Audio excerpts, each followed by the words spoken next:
여러분 안녕하세요. 호롱장입니다. 빙하. 뒤를 보시면 이제 봄이죠. 날씨가 점점 따뜻해지고 있는데요. 오늘은 여러분 매수에 꿀팁을 드리고 싶어서 영상을 만들기로 했습니다. 제 라이브나 강의나 추가적인 내용은 아래 링크를 통해서 확인을 부탁드리고요. 지금 시장은 서로 눈치를 보고 있죠. 대선이 다가오고 있는데 또 시장도 그에 맞춰서 눈치 보기 하고 있다. 이런 게 좀 종합적인 결론입니다. 하지만 오해하는 분들이 계실까봐 몇 가지 좀 정리를 하고 넘어가자면 4월 달에 침체장은 아니에요. 현장이 그렇고 데이터도 그렇게 나올 겁니다. 침체장 아니고 요새 요게 정말 흥미진진한데요. 수급이 아니라 사람들의 매수세가 서로 눈치 보기 하고 있다고 했잖아요. 사는 데는 사요. 세종시 한번 가보세요. 분위기가 바뀌어도 너무 바뀌었습니다. 정말 가서 분위기가 바뀌었다는 걸 못 느끼면은 그분이 신기한 분이에요. 무슨 말이냐면 세종시의 수급은 크게 변한 게 없거든요.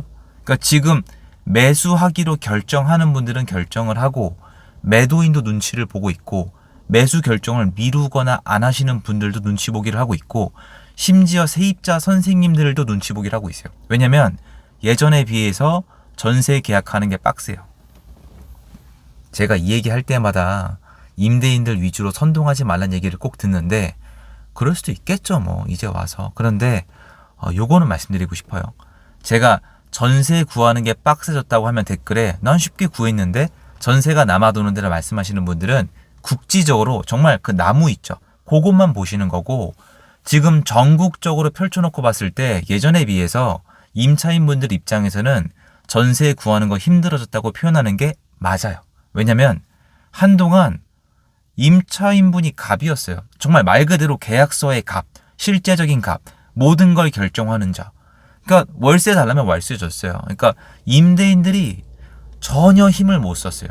살려주세요 모두도 있었는데 이걸 평준화 내봤을 때 임대인들의 체력이 많이 돌아왔고 물건 남아 넘치던 것도 많이 정리가 됐고 월세 시장으로 뺏기던 수요도 밸런스를 좀 맞춰가고 있어서 임차인분들 입장에서는 전세 구하는 게 예전보다는 약간 빡세졌다라고 좀 표현을 하는 거예요. 그리고 4월 달의 거래량을 이런 것들을 위주로 봤을 때 또 지금 대선 테마를 봤을 때도 반영이 되고 있지만 거래량이 5천 건 정도는 지금 기대를 할 수가 있거든요. 근데 여러분이 최근 3년 동안 봤을 때 침체장이다라고 부르시는 건요. 정말 있는 그대로 평균을 드리면 2천 건 미만이에요.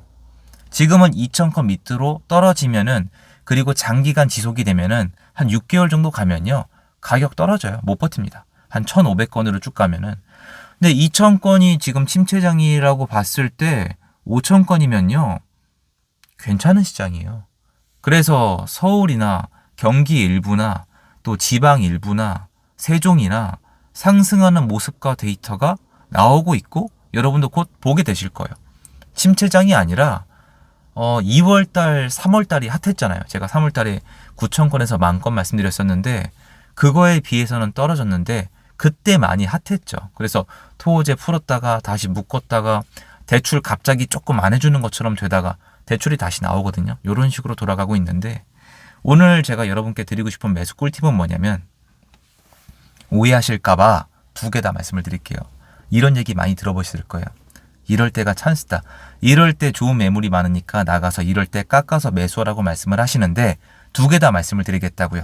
자, 첫 번째 2018년 12월 달부터 2019년 6월까지 1. 2번은 2021년도 12월 달부터 2022년도 6월 달까지. 비슷하죠? 자, 전자는 이제 헬리오시티 입주할 때인데 그때는 이제 제가 노래를 불렀죠. 정말 최고의 기회다. 왜냐면 경매장에도 사람이 없고 금매 계속 나오고 헬리오시티 9,500세대 입주하는데 수도권 전체가 5개월에서 6개월이 완전 마탱이가 갔었어요. 금매 실제로 많이 나왔었고요. 초금매도 나왔었고 경매 시장에 갑자기 사람이 뚝 떨어져서 단독 낙찰도 많이 나왔습니다. 참고로 전 그 시기에 단독 낙찰을 받았어요. 서울 아파트를 실제로 있었고 수업 시간에 말씀을 드렸던 내용이에요. 그때는 사는 게 맞았죠. 근데 중요한 거는 자 보세요. 제 얘기를 아무리 들어봤자 여러분이 아무리 열심히 공부해봤자 6개월 1년 단위 단기간적 미래는요. 신의 영역이 맞아요. 변수가 있을 수가 있단 말이에요. 그럼 그때 헬리오 시티 때 저는 왜 사라고 했느냐? 상승하던 이유가 없어진 게 아니라 입주빨로 시장이 흔들리는 거니까 입주가 끝나면 재상승한다고 말씀을 드린 거예요. 여러분, 제가 맞췄다고 어필하는 게 아니라 제가 그때 이런 이론을 펼쳤고 다행히 그게 맞았었다는 것 뿐이에요. 왜냐면 제가 이렇게 얘기하면 앞으로도 다 맞출 수 있어야 되는데 그런 능력 없거든요. 그러니까 본질적으로 지금 상승을 왜 했는가, 그리고 이 시장이 왜 침체되고 있는가, 그러면 그게 해소가 되면은 시장이 다시 갈 수 있는가, 요런 프로세스였던 거예요. 그러면 21년도 12월 달부터 22년도 6월 달까지, 여러분 22년도 다 하락장인 줄 아시는 분들 많던데 아니에요. 22년도 6월 달에 서울 기준으로 전세가가 박살이 났고요. 좀 와닿게 말씀드릴게요. 박살이 아니에요. 이 정도면 박살, 개박살. 진짜 박살이 났어요. 그리고 7월 달에 매매가가 개박살이 났어요. 표현 죄송한데 이게 맞아요. 그러면 22년도 상반기는 어땠냐? 거래는 없었어요. 거래는 테크니컬하게 21년도 8월 달부터 낮아졌어요. 굉장히 적었어요. 21년 8월부터 거의 1년 가까이 10개월 동안 거래가 줄어들면서 가격은 올랐어요. 무슨 말이냐면 호가를 낮추진 않았다. 임대인들이나 매도인들이 아직 살만했다는 겁니다. 그 시기엔 샀어야 되냐 말았어야 되느냐. 그때도 수급으로 따지면 저는 아직도 긴가민가해요. 그런데 이제 금리 사건이 발발을 했죠. 그리고 20년도, 21년도에 쌓여있던 규제랑 매수세, 그리고 만기를 가진 사람들의 증가, 이런 것들이 합쳐져서 금리가 트리거가 돼서 금리가 엄청난 역할을 하면서 시장을 무너뜨렸거든요.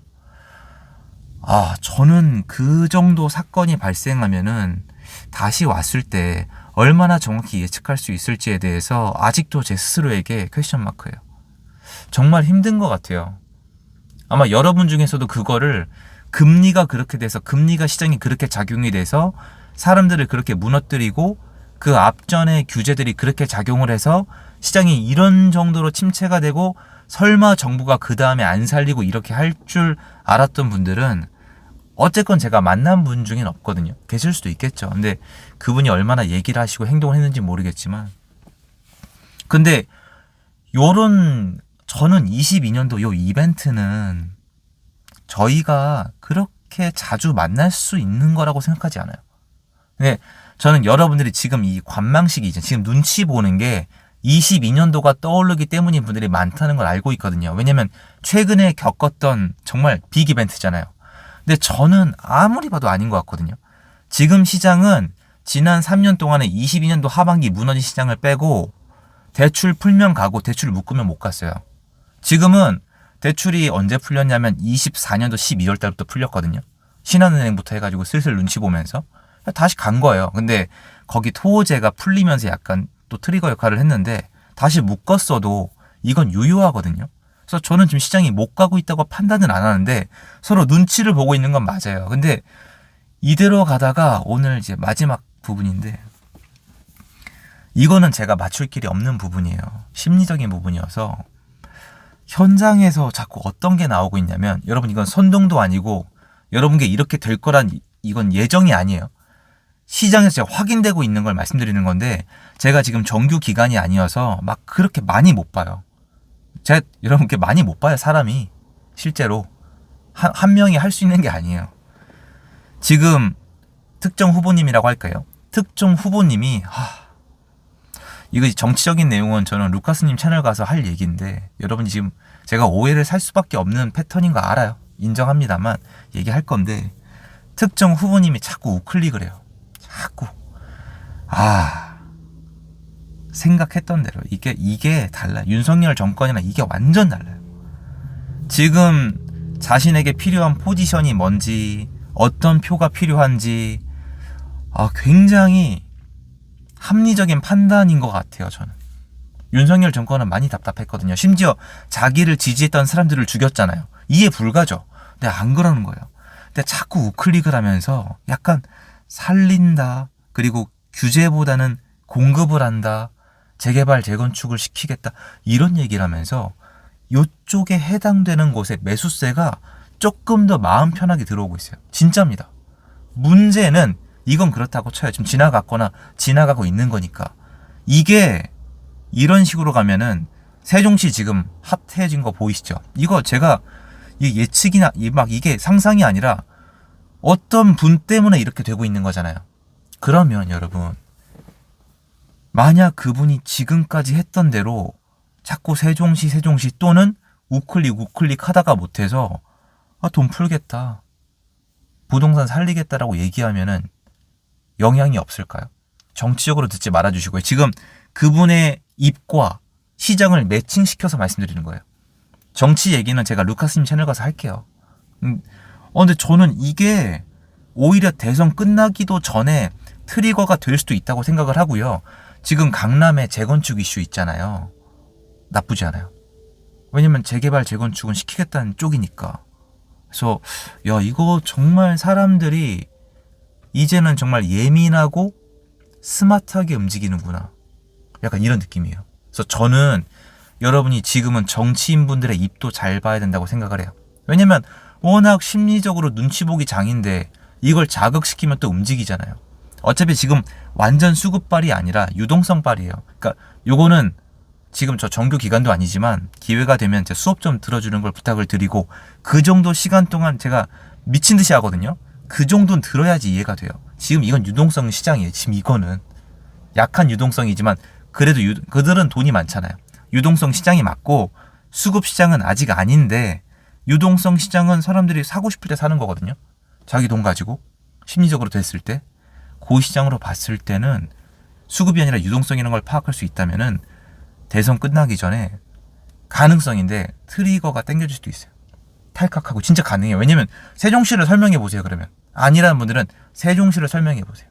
그렇잖아요. 그래서 요거 감안해서 심사숙고해서 여러분 경제적 선택을 잘했으면 좋겠다, 요겁니다.